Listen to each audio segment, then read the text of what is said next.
Hey, man. What's up, Tic Tac? Good to see you. Welcome to WatchMojo, and today we're counting down our picks for everything we know so far about Ant-Man and the Wasp: Quantumania.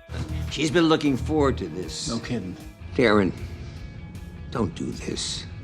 Everybody wants a happy ending, right? But it doesn't always roll that way. Maybe this time. For this list, we're looking at every piece of information we've been able to dig up on this upcoming film. This includes both officially released details, as well as some common theories of what's in store. What do you hope to see in the next Ant-Man movie? Let us know in the comments. Number 10. The main cast is returning. Let's face it, you can't have Ant-Man without Paul Rudd. I'm Ant-Man. Ant-Man? What, you haven't heard of me? No, you wouldn't have heard of me. Thankfully, both he and Evangeline Lilly are returning to suit up as their respective characters again. Along with our titular heroes, Michael Douglas and Michelle Pfeiffer are also returning in their original roles. It's me.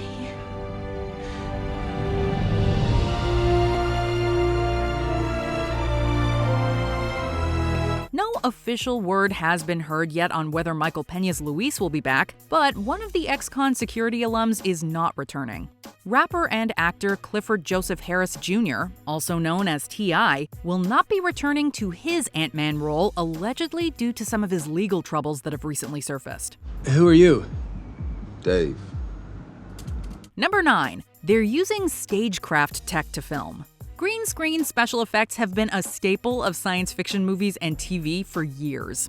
As much as technology has improved, it's always been difficult for actors to envision what they're acting against. What's wonderful about this system is everyone's on the same page.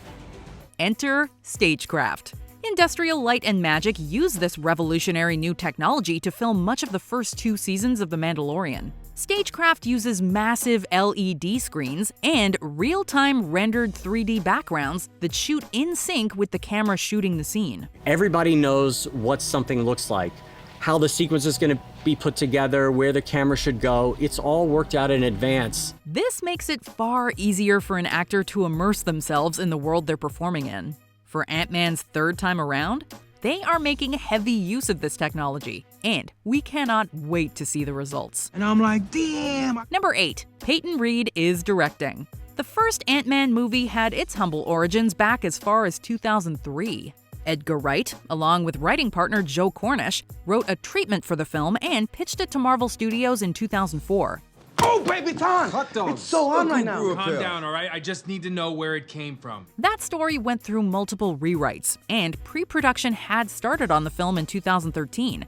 However, by May of the following year, Wright had left the project over creative differences, and Peyton Reed was brought in. Again, I gotta say, You're in a movie with Paul Rudd. Yeah, he's a great, and I can't reveal Is it a who Greg joke? plays. Is this a prank? Known for a handful of comedic movies and television projects, Reed has been with the Ant-Man franchise ever since and is returning again. Given the perfect combination of action and comedy in the previous 2 movies, we're excited to see what he has in store for this one. It's okay. He can't see me. I can see you. He can see me. Hi. I'm Scott. Number 7. The release day is set, for now. Marvel's plans for Phase 4 have extended all the way into 2023. All right, you're up, little buddy. There's our stone. All right. Flick me. The first film to come out that year, assuming the schedule doesn't change, will be the 3rd iteration of Ant-Man. That means that as of this writing, 6 more MCU films will have hit the screen before Ant-Man returns. Well, we got everything nowadays. We got a guy who jumps, we got a guy who swings, we got a guy who crawls up the walls. You gotta be more specific. And he's like, I'm looking for a guy that shrinks. Although the movie's production schedule has shifted because of the COVID-19 pandemic, some of the filming has already taken place in England, with additional shots to be done in Atlanta and around San Francisco. With any luck, that release date will remain, and we'll see Scott and his crew right on time. Look, I want to say, I know you know a lot of super people, so thanks for thanking of me. Number 6. Young Avengers may be on the way. One of the surprise announcements that came out was the recasting of Cassie Lang, Scott's daughter. Cassie.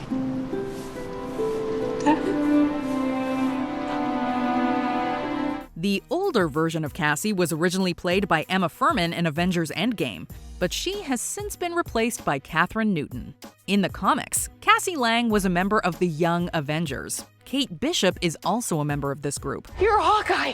Who the hell are you? With Hawkeye coming out as a streaming series this year, it's not a stretch to infer that we may be seeing the first glimpses of the Young Avengers coming. Throw in Ms. Marvel, and we're pretty sure a young team is being corralled together. But I really want to show people that Inhumans are good guys too, even heroes. Well, if anyone can, it's you. Number 5. A Rick and Morty alum is writing the script. One of the clearest differences between the MCU and DC films has been through the use of humor. I thought you were inviting me somewhere. Why would I do that? That's what I was wondering. Why would you do that? Like a party or like dinner or something? I don't know. I thought you were No, I planned the wouldn't. evening. Whereas DC has had a heavier tone, Marvel has always tried to inject a bit of levity into their films. Nowhere is this more apparent than in Ant-Man. Knowing that Paul Rudd contributed to the first film's script shows how much comedy was infused into his character. I'm trying, okay? I've changed it. I'm straight. I had a job and... It's why we're even more excited that Jeff Loveness is the writing force behind Quantumania. Best known for his work on Rick and Morty, Loveness is a perfect person to have behind the pages of this new movie. I am gonna miss this place though. Johnny Carson's still alive and on the air, 9/11 never happened, and Rocky Road ice cream has peanut butter instead of marshmallows. We won't be surprised if we catch a few nods to the dimension-jumping duo. Number 4. Enter the Quantum Realm.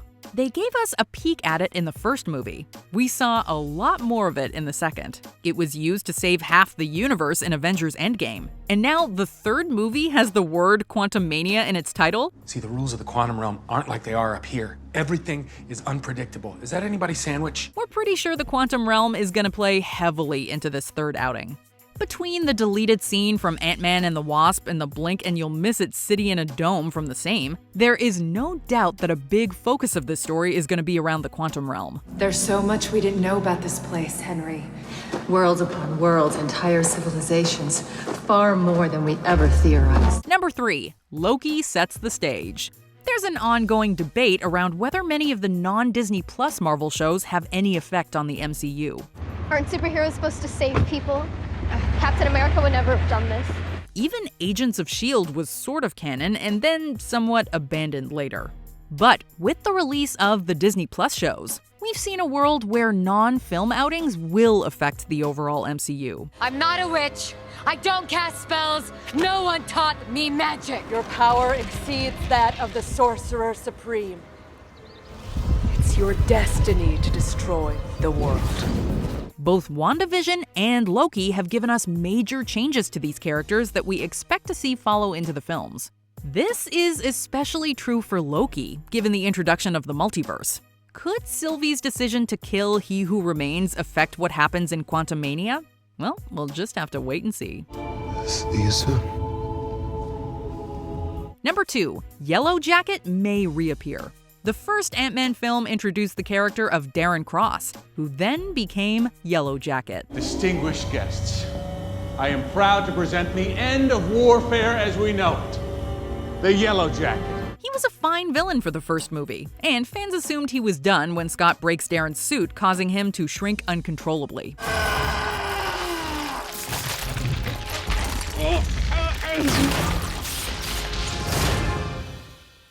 Although he wasn't in the second film, actor Corey Stoll, who played Darren Cross, has been rumored to return in the third film. Given that he was shrunk down indefinitely, it's plausible he may have survived within the quantum realm, maybe even in the previously mentioned city.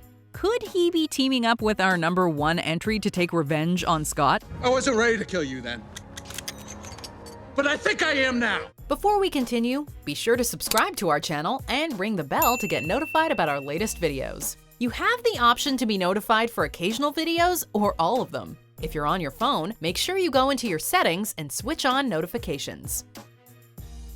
Number 1. Kang the Conqueror, the new foe on the block.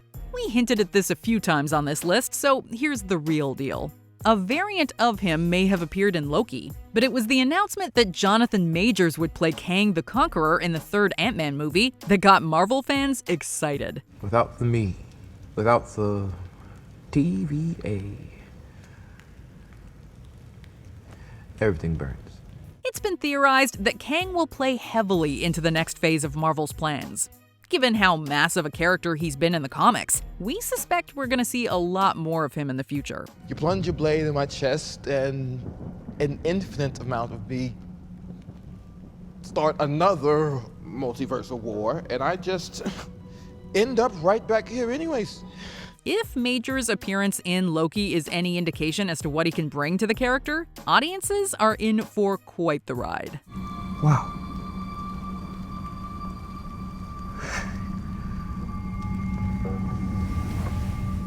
I love this. Do you agree with our picks? Check out this other recent clip from WatchMojo, and be sure to subscribe and ring the bell to be notified about our latest videos.